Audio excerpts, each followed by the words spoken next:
Okay, this Shabbos, coming Shabbos is Rosh Chodesh Adar, and Rosh Adar, of course, is the month of Purim, the month with Yudalit or Tesvav. In the old days, Yud Aleph, Yud Beis, and Yud Gimel would sometimes be a day that you could read the Megillah also. And Adar and Purim, their relationship is unique as compared to the other holidays with the month that they come in. Pesach, let's say, is the 15th of Nisan, and it's true that during Nisan we don't say Tachanun, but Nisan itself is not identified as the holiday of Pesach. At most, it's identified as the month in which the holiday of Pesach falls. And then, Shavuos, in theory, is not based on any particular day of the month. It's something completely independent of the month. And Sukkot is in the 15th of Tishrei. Again, it's the month in which Sukkot falls, even though Tishrei has many other holidays as well. But in Chanukah is actually in two different months, but nevertheless, it's not identified with the month itself at all. But Purim, according to Yerushalmi, let's say if somebody did not have a Megillah, would not have a Megillah available on Purim, he would be going on a boat, is the way the poskim mentioned this halacha. So in theory, he should read the Megillah on the other days of Adar. And the Rabbi even mentions that shita, that approach. So Purim, it's not Adar is not just the month in which Purim falls, but to a certain degree, Purim, the month of Adar, is in itself a partial form of Purim. And we say, Mishenichnas Adar marbin b'simcha. When Adar comes, from the beginning of Adar, this idea of simcha. So this is all of expressive of this idea that the connection between Purim and Adar is stronger than the connection between the other holidays and the month that they fall in. And I think it's worthwhile to understand why it is. It's a chodesh that was nehepach, that was a month that was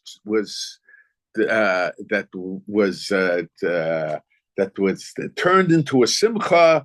It was a holiday of people that was a day, almost a month of Avelis. They were expecting a terrible thing, but we have to understand, why is it that Adar and Purim have this special relationship?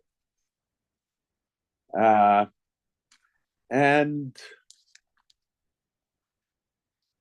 now and then I want to also understand now also this Shabbos, of course, is Parshas Truma.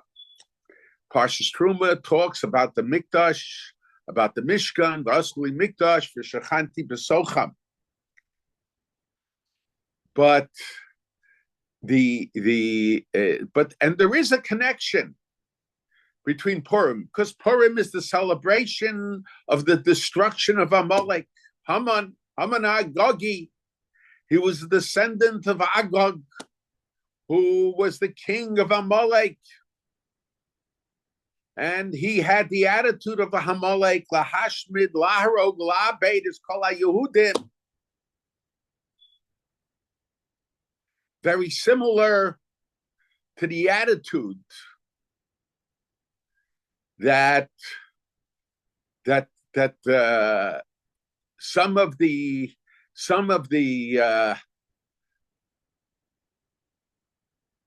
non-Jews today, some could be a small minority, as the non-Jews today have, and unfortunately supported by Jews on the left wing on one hand, and Jews who dress as being very much on the right hand wing on the other hand.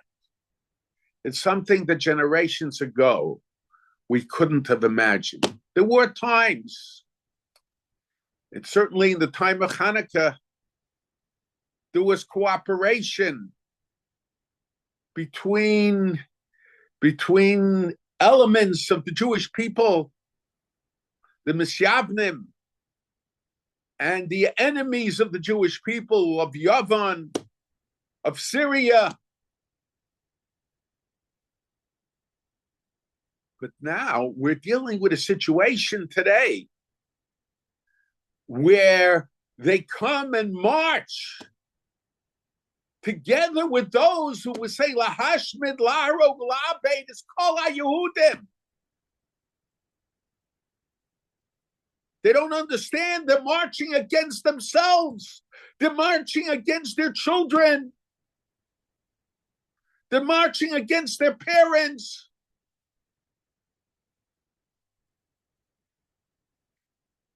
And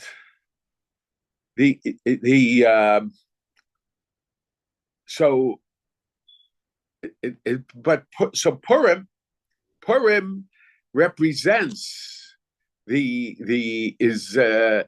represents the Jewish people overcoming the threat of the Amalek of their time. And it's very interesting that the Gemara in Sanhedrin tells us, and the Rambam mentions it, paskins it up in Hilchos Malachim, that there were 3 mitzvos that the Jewish people were given with that when they enter Eretz Yisrael, lahamid lahem melech, to appoint a king, to set up a king, and lahachris zaros shalamalek, to wage war against the arch enemy of the Jewish people, those that are dedicated and devoted to the complete destruction of the Jewish people. We live no space of Bechira, and the Gemara tells us, and the Gemara shows Xeris HaKosovs for it. There's a discussion. First, we point to Melech. He has the responsibility of waging the war against Amalek. Then we have to fight Amalek, and only after Amalek is destroyed, after Amalek is defeated, is there a mitzvah of building the Beis HaBchira, the chosen house of worship, of dedication, of devotion to HaKadosh Baruch Hu. Now, we have to understand that there are really 2 separate mitzvahs. One mitzvah is a mitzvah that's building a mikdash. And that's in this week's Sedra of Asuli Mikdash V'Shachanti B'Socham. But when they enter Eretz Yisrael and they achieve what is supposed to be achieved, they don't have to worry about the enemies around them anymore. They don't have to worry about Amalek anymore. So it's l'shichnot, there is a mitzvah, a special mitzvah, of making not just a mikdash, but to take a selected site, a chosen site, Beis Habchira, the chosen site. L'shichno tigrishu avasa shama. It's a separate mitzvah. So there are two mitzvahs in building a Beis Hamikdash. One mitzvah is for asuli mikdash v'shachanti b'socham, and that mitzvah applied even to the Mishkan. But then there was a separate mitzvah of Lishichno Tidrishu Vashashama, that after you enter Israel and after you achieve the point where you do not have to worry about the enemies who surround you, so there will be a chosen site, and that chosen site will not just be a Beis Hamikdash, but it will be a Beis Habchira. It won't just be an Ohel. It will be a permanent house. And when it comes to this halacha, that first we have to make sure that Amalek is defeated, that only applies to the mitzvah of Beis Habchira. That's not mentioned. It's true that it could be the war that Yehoshua waged against Amalek was before the Mishkan was given, before they built the Mishkan. But there is no special halacha in regard to the Mishkan. In regard to the Mikdash, it's only a halacha in regard to the Beis Habchira, the chosen place. And we have to understand, what is the idea of the chosen place? What is the idea of Dushas Beis Habchira? My uncle writes about the two dushos, the two sanctities that the Beis Hamikdash has. It has the sanctity of being a Makom Hamikdash, like the Mishkan was, but it also has a special sanctity in being the chosen place. And once it becomes the chosen place, once it has the dusha of being the chosen place, the holiness of being the chosen place, no other site, not in Eretz Yisrael, not anywhere, not even in Eretz Yisrael, could serve as the Makom HaMikdash. Because Beis Habchira, the dusha Beis Habchira is a permanent dusha.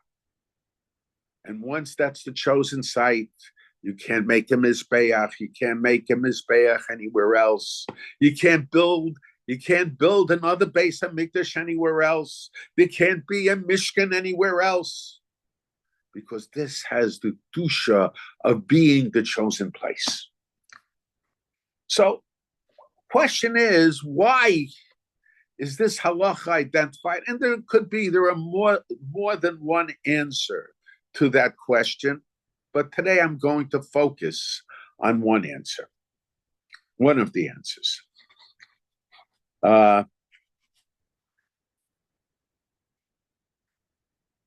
Now, it's very interesting.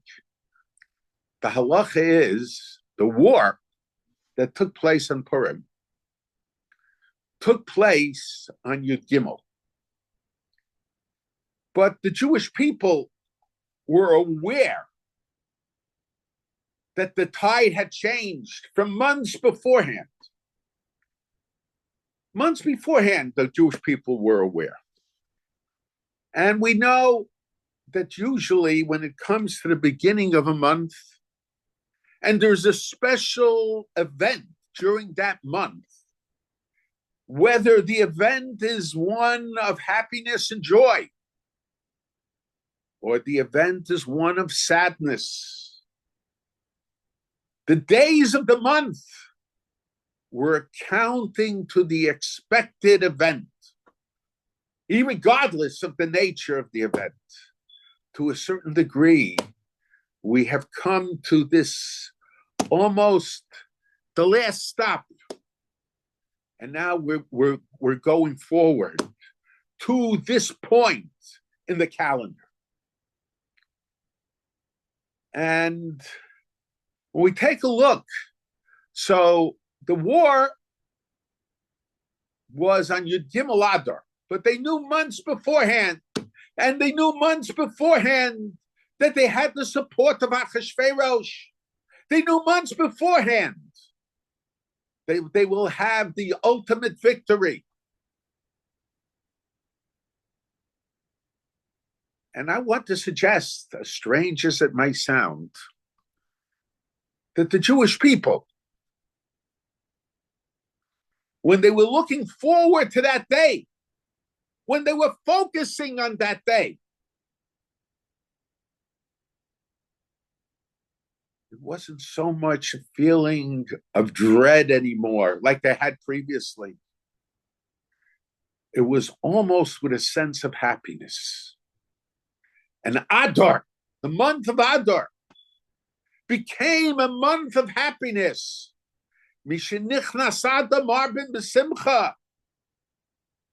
month was changed from being identified as a month of expected sadness into a month of happiness, not just after the war, but I think perhaps even before the war, there was a sense of happiness, a sense of relief. And the question is why? But I want to also, but with the days that were chosen for Purim, like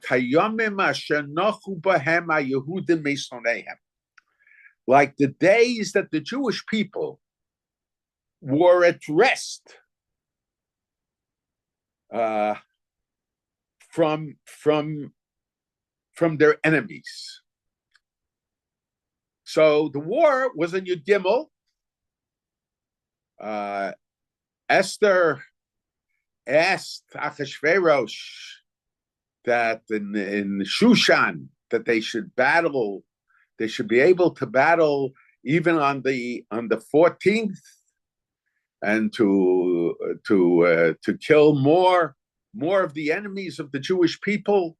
And she also requested that the sons of Haman, the bodies of the sons of Haman, that they be strung up. And we have to understand, what was the purpose of all this? And so, anyway, because of that, so most places, the celebration is on Yud Dalet. The war was on Yud Gimel. The war was on the 13th. But we don't celebrate on the 13th when the victory took place. We celebrate on the 14th when there was no longer any fighting. And Shushan and the walled cities, for whatever reason, there's a machlokas between the Rambam and the Ramban, but the walled cities, they celebrate together with Shushan on the 15th, because in Shushan, the war was not limited to the 13th. It was both on the 13th and on the 14th as well. So the celebration is on the 15th. The Megillah generally is read on the 15th. Of course, when Purim falls out on Shabbos, there's a different story. But when the 15th falls out on Shabbos, it's a different story. But but generally, the walled cities, Yerushalayim, the cities that had walls in the walls at the time that Yehoshua conquered Eretz Yisrael. Why? There's a discussion in Yerushalmi. What's the significance of that time? But we don't celebrate on the day of the victory, but we celebrate the day after the victory. And it's very interesting. If you take a look in the Meshech Chachma, I remember coming across in the Meshech Chachma, the Meshech Chachma says, he seemed to have somewhat of a pacifistic attitude. He said that Chanukah and Purim are celebrations of peace. He says, Purim, we say, Kayomim asher nachu bahem haYehudim misoneim. The days that the Jewish people were at rest from their enemies. And Chanukah, according to many Rishonim, of course, the others that have a different explanation, why is it called Chanukah? Chanukah, which according to many, that they were at rest from their enemies on Chafei, or from the Mishyavnim, they were at rest from the Mishyavnim on Chafei, from the Hellenists on Chafei. But from the Rambam it appears, and many it appeared, that the victory itself was on Chafei. So, but he says the fact that they say Chanukah, Chanukah, it's a celebration of peace rather than a celebration of the victory of the war. All right, it could be. I'm not going to argue with Rabbi or Simcha. However, it always bothered me. Why is it that Purim is identified? Now, I know there are different opinions as to when they were at rest from the war and Chanukah. I don't want to get into that now. Maybe Chanukah time I'll discuss it. But the way it appears from the Rambam, their victory was on the 25th. So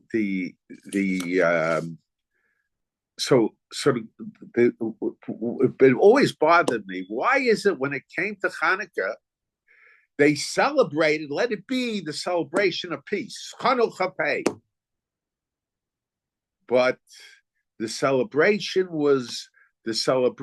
is identified with the day of the victory. It's a celebration of peace, but it's on the day of the victory. Whereas Purim, and there's an emphasis on Purim. After all, if they were still fighting in Shushan for an extra day, maybe everybody should celebrate it at that time. Apparently, when they instituted the celebration as being the day after the victory, they wanted to make a point of it. So they said the place that fought on the 14th, they'll celebrate on the 15th, Shushan. And the other places, or the places not identified with Shushan, the cities that didn't have walls around it, so they will celebrate it. They will celebrate the holiday on the 14th. So they wanted to emphasize the point that the celebration had to be on the day after the victory, not the day of the victory. And we do not see such a concern in regard to Chanukah. If anything, almost the reverse. So why is it that by Purim, the emphasis, the focus is the day afterwards? And on Chanukah, it's the day of the victory. Now, that's very interesting.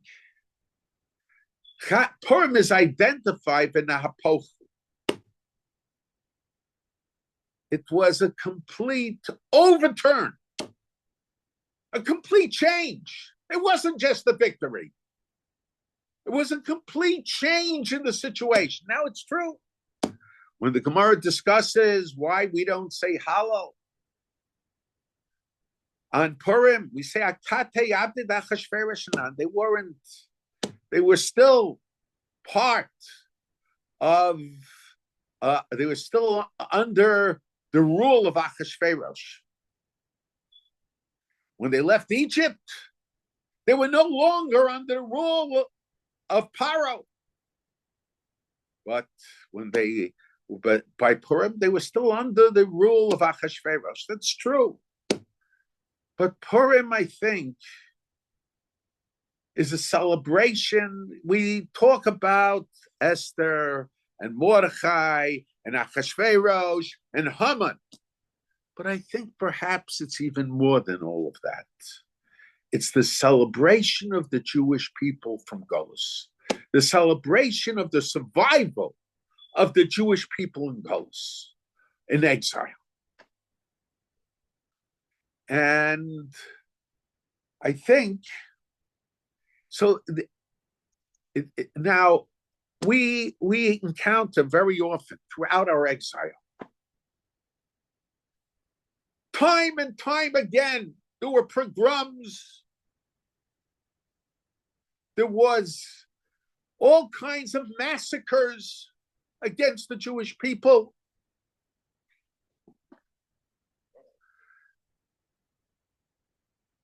And time again, there was the Sheris HaPleita, those who survived, those who rebuilt the Jewish people. But to a large degree, the survival of the Jewish people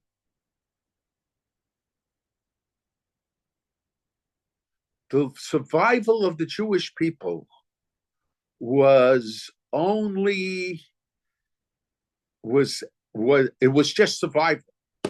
It wasn't the real change in the situation. Certainly throughout Golus, throughout our exile, we survived.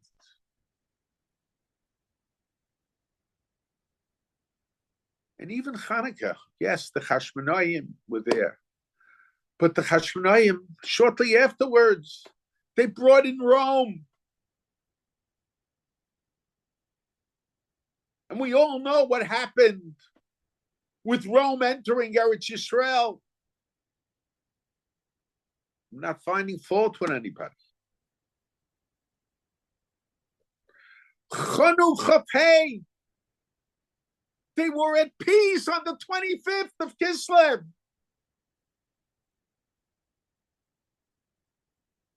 But the situation wasn't one of a permanent peace. They were at rest.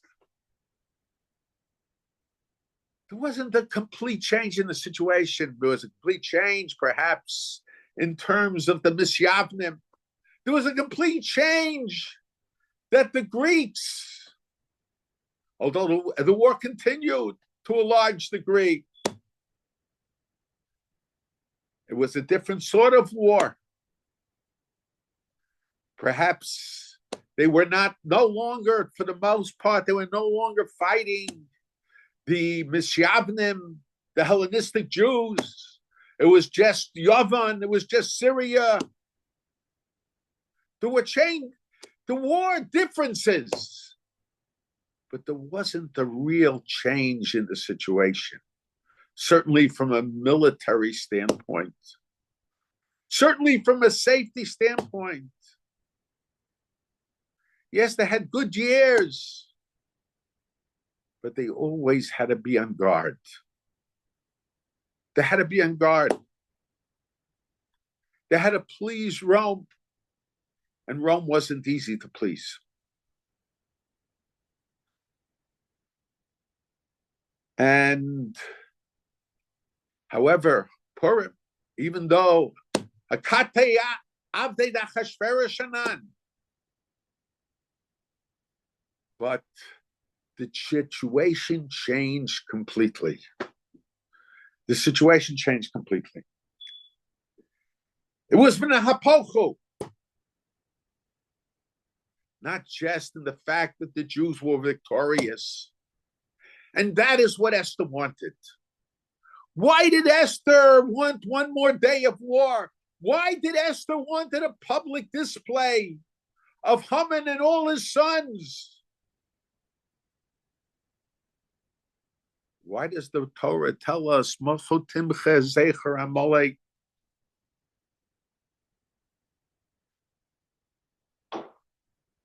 because sometimes we can survive. Sometimes we can even be victorious. But it's not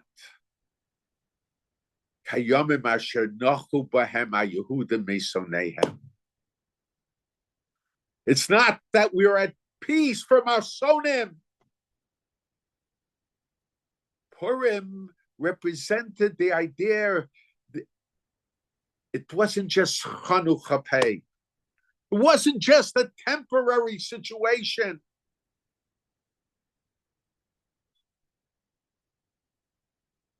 It was like the Beis HaBchira. The Beis HaBchira had to be a home of peace. Mentioned many times. When the Gemara says in Rosh Hashanah, Bizman Shi'ei Shalom, the days that we have commemorating the destruction of the Beis HaMikdash, that we fast and we mourn, will be holiday. Tzom Revi, B'tzom HaChamishi, B'tzom HaShvi, B'tzom HaAsiri, Yil LeBeis Yehuda, L'Sosan, L'Simcha, will be days of joy. And the Gemara says, Zman Shi'ei Shalom, when there'll be peace. Yil L'Sosan, L'Simcha, it'll be days of joy. When is it? So what is Zman Shi'ei Shalom? There's a machlokas, but according to Rashi and Rabbi Chanukah much more explicitly, Rabbi Chanukah says, Kolomar, it's when the Beis HaMikdash is in existence. Why is the Beis HaMikdash identified with Shalom, identified with peace? There were lots of fighting during the time of the Beis HaMikdash, but that was after the Beis HaMikdash was built.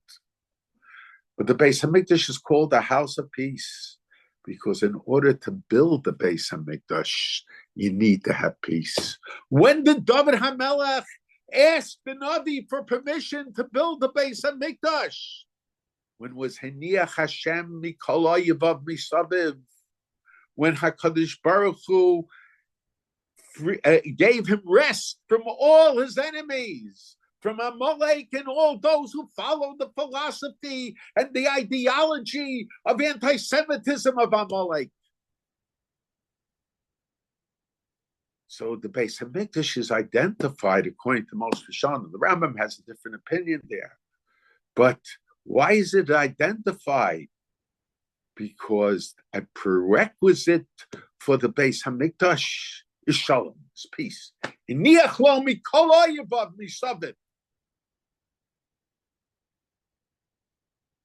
gave him rest from all his enemies around him. Beis HaMikdash, that represents Beis HaBchira. That's the Dushas Beis HaBchira, the chosen place. It represents the permanence. In order to build the permanent house of the HaKadosh Baruch Hu, we have to have not a peace that is for one day. We need a peace, a lasting peace. And I want to discuss,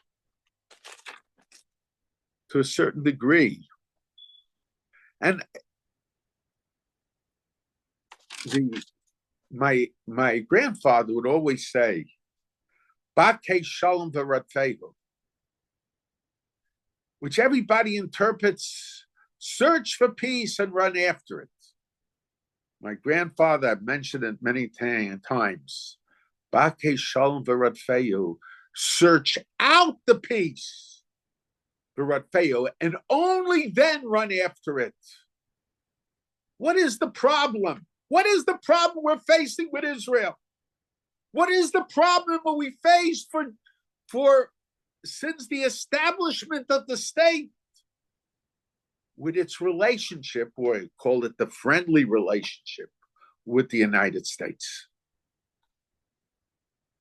The United States does not want the state of Israel to fall apart. Not that there aren't people, and not there aren't government officials. And it goes without saying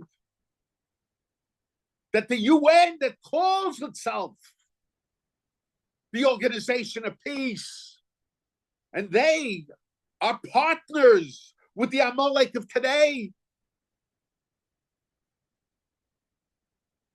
And anybody that believes differently is either plainly stupid or makes himself stupid. They joined in the atrocities of October 7th. And then when they were confronted, it was only a few people from our organization that did it. You know something? The question is, why did the few people do it? They thought that it will be accepted, especially when the head of the UN, Mr. Peace himself, can openly state that the atrocities that were committed, the women's that were raped, the babies that were put in the ovens in front of their parents, it didn't just happen like that. In a sense, he was blaming the Jewish people. It didn't happen in a vacuum, the Menuvel said.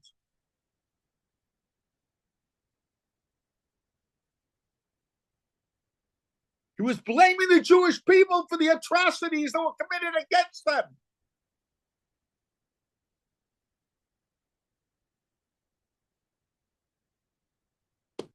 Hitler Yamach Shemo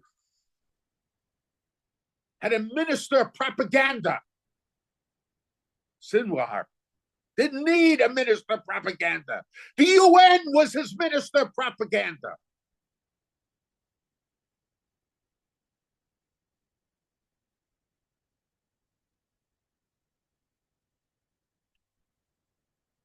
So, what is it? But the United States, of course, Chas v'shalom. I'm not going to identify any president of the United States with the head of the UN,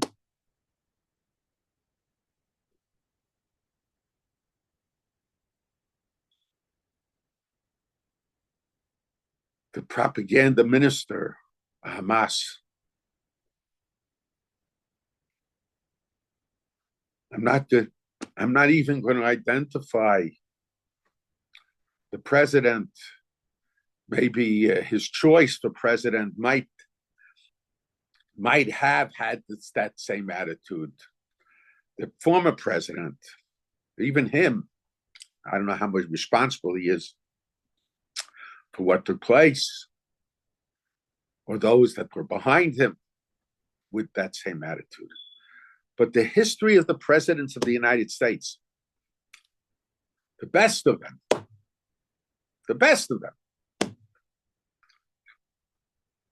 from Truman down, they want Israel to survive, but just barely. They don't want to remove the threat. They don't want Kayomim asher nochu bahem haYehudim beistoneim.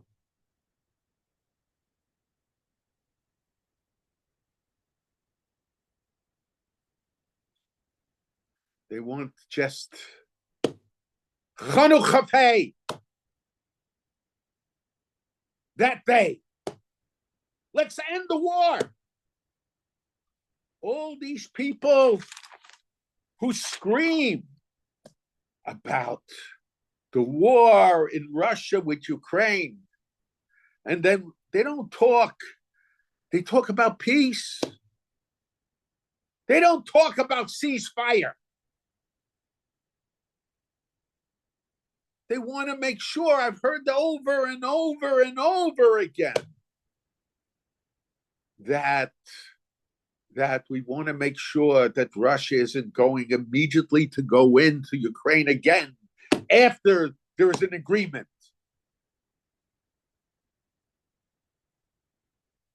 But in Israel, regarding Israel, we see one thing: ceasefire.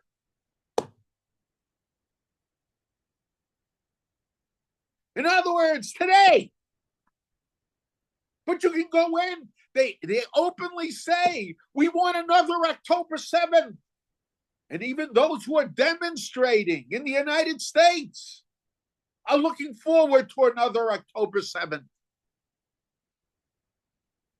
They want Chanukah, give them a chance to rearm themselves, to attack the Jewish people again.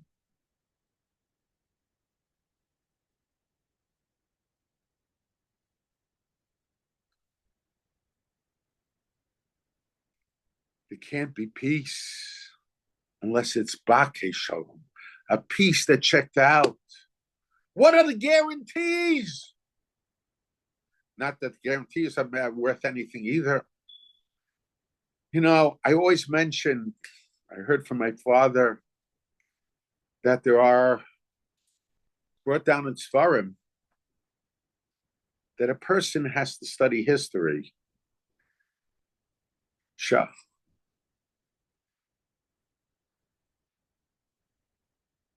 We have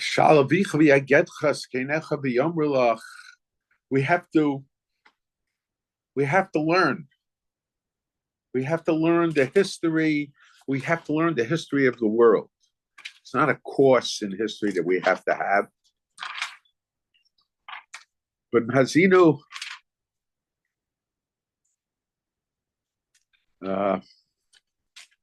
Schor Yemo Solam, Binu Shno Stor Vador, Shal Avicha V'Yagetchas Keinecha V'Yomrulach. We have to learn from history. Do you think you could have made peace with Hitler? Yamach Shmo?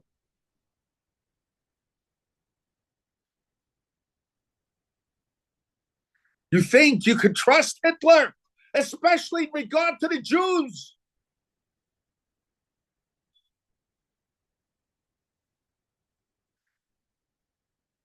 It could be that the Jews during World War II, they never encountered these type of situations. So they made so many mistakes.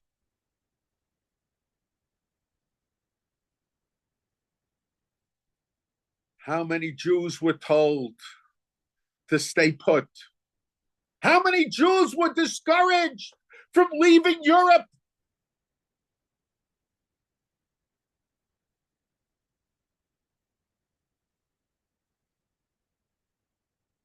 But we have to learn from history, and we have to learn from the mistakes that we made regarding history.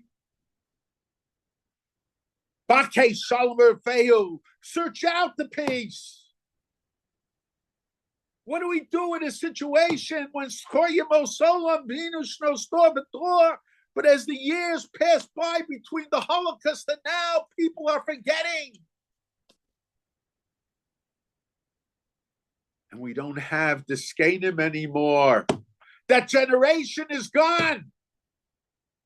And even Sha'al Avicha V'Yagetcha, your fathers, a closer generation that perhaps is still there. But today we do not give any credence to the older generation. We don't attach importance to history. It's as if the world began now and the past is irrelevant. And we repeat the same mistakes. People put out a notice. We want a ceasefire. It would be beautiful to have a ceasefire. But it's going to be over and over and over again. That's the problem. We need peace. But we need the peace of Bakei Shalom V'Refeu. And this is what Purim is. It wasn't just peace on a particular day.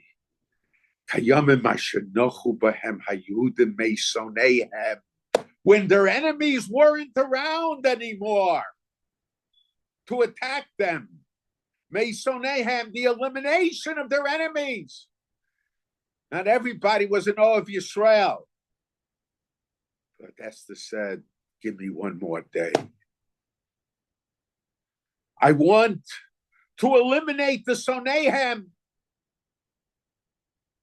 And I want to prevent Sonim from arising again. Let them see the bodies of the Aseres B'nai Haman hanging.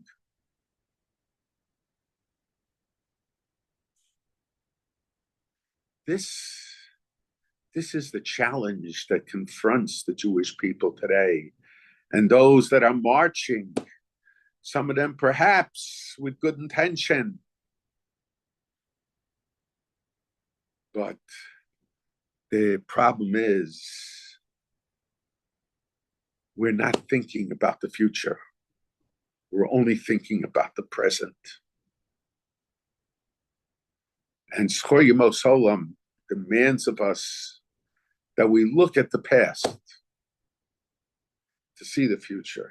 I saw recently, can't say that I understand it, that scientists are troubled as to why time only moves forward. They say scientifically, time should move backwards also. Well, in certain respects, it does. I'm scared that time is going to move backwards.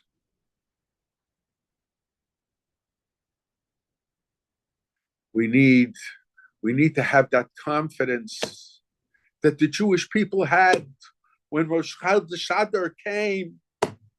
Why would they? I suggested that there was a sense of happiness when they went to war with the month of Adar coming, not just afterwards, but beforehand. Because throughout the duration of their golus, they were always scared. They were in pins and needles. They were standing on eggshells. And now they were fighting for Kayomim Asher Nochu HaYehudim Bo Misoneihem. That's why Mishenichnas Adar Marbim B'Simcha. We hope that we will be able to share Mishenichnas Adar.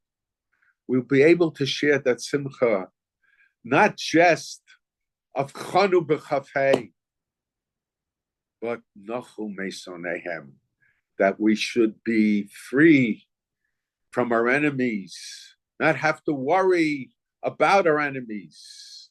It will be a shalom that was Bakei Shalom v'Radfehu, and that we should soon see B'Vias Mashiach Tzidkenu b'Mahera b'Yameinu. If anyone has any questions, please put them in the chat.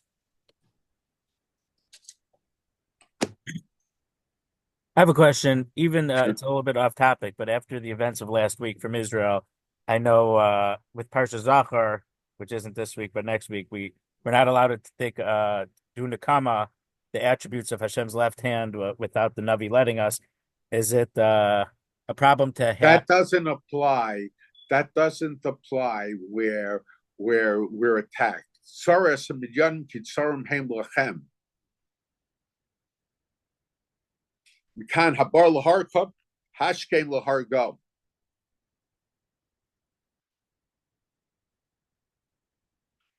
You see, it's interesting that especially applies by a molek. Why did a molek attack?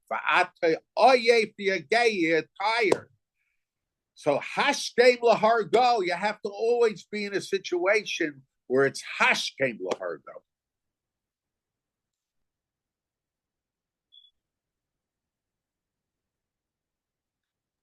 There aren't any other nothing else in the chat. So have a good week. Thank you, Rabbi.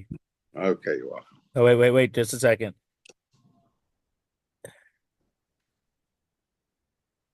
Should the state of Israel evict the Gazans? If that's what the state of Israel feels is necessary for a lasting peace, then they should do it. I'm not in the position. They certainly should eliminate many of them. That goes without saying. And I think many of them should just be eliminated, not just from Gaza, but if that's what's necessary, and if they're not able to accomplish, the problem is, I don't know whether they'll be able to accomplish it. If they're not able to accomplish it, maybe they have to, if I could use, build a wall of some sort. to make sure that we don't have a repeat of October 7th.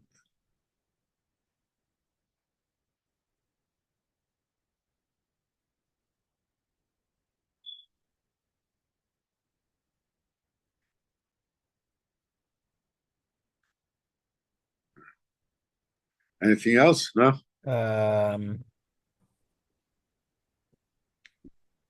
No, one thing we'll have to do offline. I don't understand it.